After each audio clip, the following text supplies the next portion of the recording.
નમસ્કાર બાળ મિત્રો, લાંબા દિવસોથી વાર્તા નથી સાંભળીને નવી? ચાલો જે નવી ગુજરાતી વાર્તા સાંભળીએ. વાર્તાનું નામ છે વાંદરાનું બુદ્ધિ ચાતુર્ય. એક તળાવની પાળે જાંબુનું એક ઝાડ હતું. તેની ઉપર એક વાંદરો રહેતો હતો અને નીચે તળાવમાં મગર રહેતો હતો. તે બંને વચ્ચે દોસ્તી થઈ ગઈ. વાંદરો ઉપરથી જાંબુ તોડીને નીચે નાખતો હતો અને મગર તે ખાતો હતો. આ રીતે ઘણો સમય વીત્યો. એક દિવસ મગરના મનમાં લાલચ આવી, કુટિલતા પ્રવેશી ગઈ. તેણે વાંદરાને કહ્યું, આજે તારી ભાભીએ મેજબાની રાખી છે, ઘણા પકવાન બનાવ્યા છે અને તને આવવાનું ખાસ આમંત્રણ આપ્યું છે. થોડી આનાકાની પછી વાંદરો મગર સાથે જવા સંમત થઈ ગયો. મગરની પીઠ ઉપર બેસી જવાનું નક્કી કર્યું. બરાબર તળાવની વચ્ચે પહોંચ્યા ત્યારે મગર પડખું ફેરવવા ગયો. એટલે વાંદરાએ પૂછ્યું, આ શું કરે છે? મગરે પોતાના મનની વાત જણાવી કે તું દરરોજ આટલા મીઠા મીઠા જાંબુ ખાય છે, તેથી તારું કાળજું પણ ખૂબ મીઠું હશે. એ ખાવા માટે જ તને હું અહીં લાવ્યો છું. મિજબાની તો એક બહાનું હતું કરીને ખોંદું હસ્યો. એને એમ કે હવે તળાવની વચ્ચોવચ્ચ આ વાંદરો શું કરી શકવાનો હતો. હવે વાંદરો મગરની ધૂર્તતા જોઈને ખૂબ ગુસ્સે થયો, પણ તે ગભરાયો નહીં. તેણે બહુ જ વિવેકથી અને ચતુરાઈથી કામ લીધું.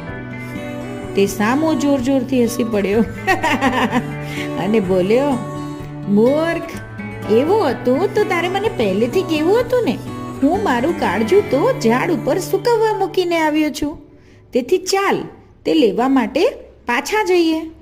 મગરે પણ વિચાર્યું કે હવે તો પાછા ગયા વગર છૂટકો જ નથી.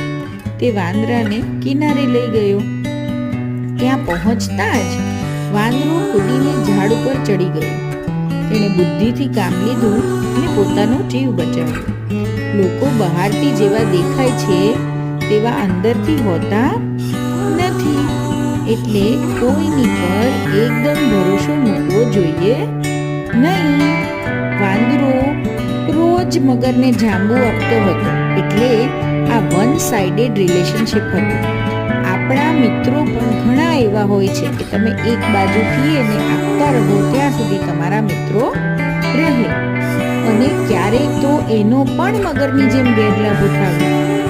મગરે કેવું એની બધી વસ્તુ એટલે કે વાંદરાને ખાઈ જવા માટે તેને મિજબાનીની લાલચ આપી અને પોતાની સાથે લઈ ગયો.